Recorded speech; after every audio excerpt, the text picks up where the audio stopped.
నటరాజ్ అప్సరా డామ్స్ ఇందులో ఏ పెన్సిల్ ఎక్కువ బలంగా ఉంటుంది అది తెలుసుకుందామని నటరాజ్ అప్సరా డామ్స్ పెన్సిల్ తో పాటు లక్కీ అనే brand made in China pencil కూడా తీసుకున్నా. ఇప్పుడు వీటిల్లో ఏది ఎక్కువ బలంగా ఉంటుందో తెలుసుకోవడానికి 2 వైర్లను ఒక కర్ర కట్టి వైర్ కింద పెన్సిల్ పెట్టి ఈ పెన్సిల్ కి ఇంకో 2 వైర్లను తగిలించా. ఎందుకంటే ఈ వైర్ మధ్యలో బరువును పెడితే మొత్తం ప్రెజర్ అంతా పెన్సిల్ మీద పడి పెన్సిల్ విరిగిపోతుంది కాబట్టి. అప్సరా డామ్స్ పెన్సిల్ అయితే 6 గ్రామ్స్ వెయిట్ ఉన్నాయి. నటరాజ్ లక్కీ పెన్సిల్ వెయిట్ అయితే 5 గ్రామ్స్ ఉన్నాయి. ఫస్ట్ అయితే చాలా మందికి ఫేవరెట్ అయిన ఈ నటరాజ్ పెన్సిల్ మీద ట్రై చేద్దాం. ఈ కింద వైర్ లో ఒక ఇటుకను పెడదాం. ఒక ఇటుక వెయిట్ అయితే 2 కేజీలన్నర దాకా ఉంది. ఒక ఇటుకనే కాదు ఇంకో 2 ఇటుకలు పెట్టినా సింపుల్ గా మోస్తుంది. మధ్యలో ఒకటి పెట్టా, మళ్ళీ వాటిపైన ఇంకో 2 ఇటుకలు పెట్టినా పెన్సిల్ లో ఏ కదలిక లేదు. మళ్ళీ వీటిపైన ఇంకో 2 ఇటుకలు పెట్టా, అయినా సరే పెన్సిల్ లో ఏ మార్పు లేదు. ఈ ఇటుకలు మొత్తం వెయిట్ అయితే దాదాపు 20 కేజీలు ఉండొచ్చు. 20 కేజీల వెయిట్ ని ఈ నటరాజ్ పెన్సిల్ ఈజీగా మోస్తుంది. కనీసం పెన్సిల్ బెండ్ కూడా అవ్వలేదు. సరే ఇప్పుడు అప్సరా పెన్సిల్ మీద ట్రై చేద్దాం. ఈ 3 ఇటుకలు పెట్టినా ఇందులో కూడా ఉలుకు పలుకు లేదు. 4, 5, 6, 7, 8 ఇటుకలు పెట్టినా సరే అప్సరా పెన్సిల్ లో కూడా ఏ మార్పు లేదు. ఇది కూడా దాదాపు 20 కేజీల వరకు బరువు మోసింది. ఇప్పుడు డామ్స్ పెన్సిల్ మీద ట్రై చేద్దాం. ఇది ఎంత బరువును మోస్తుందో. 4, 5, 6, 7, 8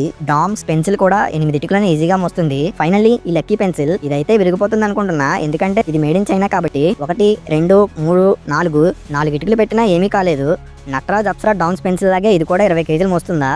నిజంగానే ఇది కూడా 8 ఇటుకలను ఈజీగా మోస్తుంది. కొంచెం కూడా బెండ్ అయినట్టే కనిపించడం లేదు. ఈ పెన్సిల్ 20 కేజీల వెయిట్ ని ఈజీగా మోస్తున్నాయి.